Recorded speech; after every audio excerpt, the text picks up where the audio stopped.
There's a strange addiction in this world. No, not coffee, not social media, not even late night, I'll sleep after one more real addiction. I'm talking about love. Yeah, love.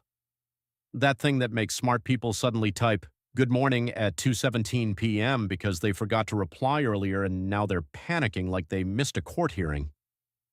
Love is probably the only addiction where people proudly suffer. You lose sleep, lose focus, lose appetite, and still say, "Bro, I've never been happier." Think about it. A person who never checks their phone suddenly starts checking it every 8 seconds. No message yet? 5 seconds later. Still no message?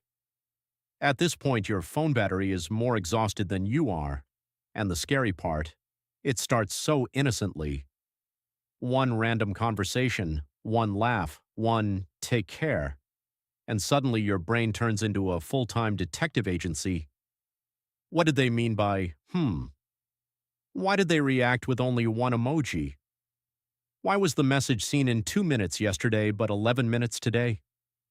Congratulations, you are officially infected. Love changes people in the weirdest ways. You can be the most logical person alive.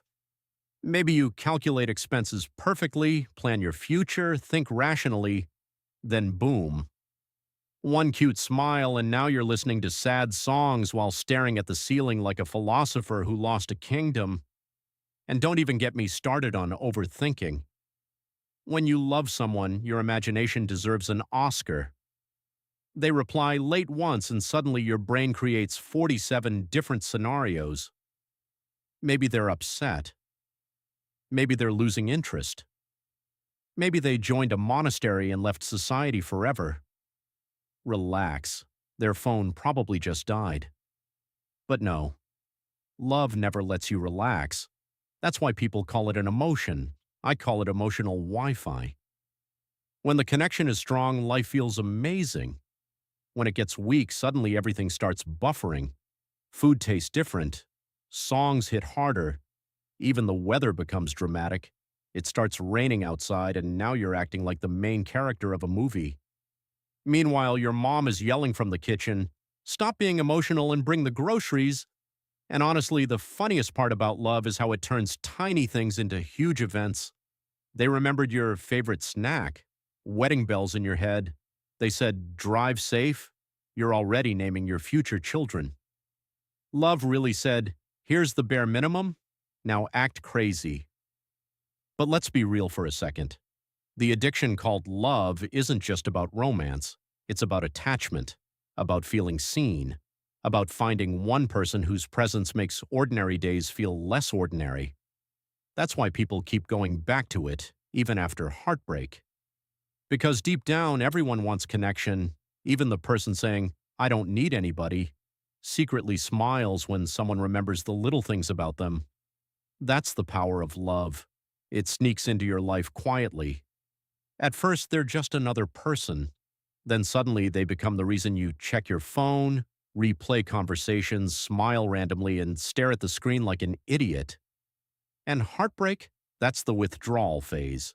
You suddenly become a motivational speaker. I need peace. I'm focusing on myself. I've learned my lesson.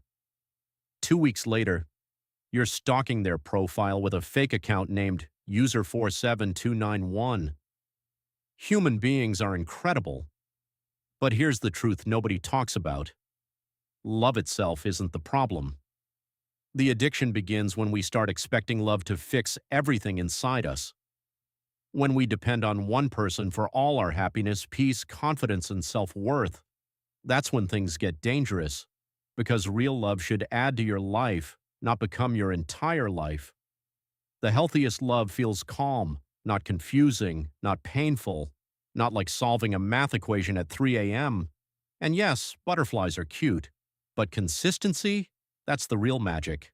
Someone who stays, someone who understands your silence, someone who doesn't make you beg for attention like you're requesting customer support. That kind of love? Rare, but worth waiting for. And maybe that's why humans never stop chasing love. No matter how many heartbreaks happen, no matter how many I'm done with relationships forever speeches people give.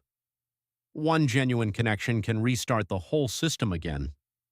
Because love is the only addiction where even after getting hurt, people still whisper, maybe this time it'll be different. And honestly, maybe that hope is what keeps us human.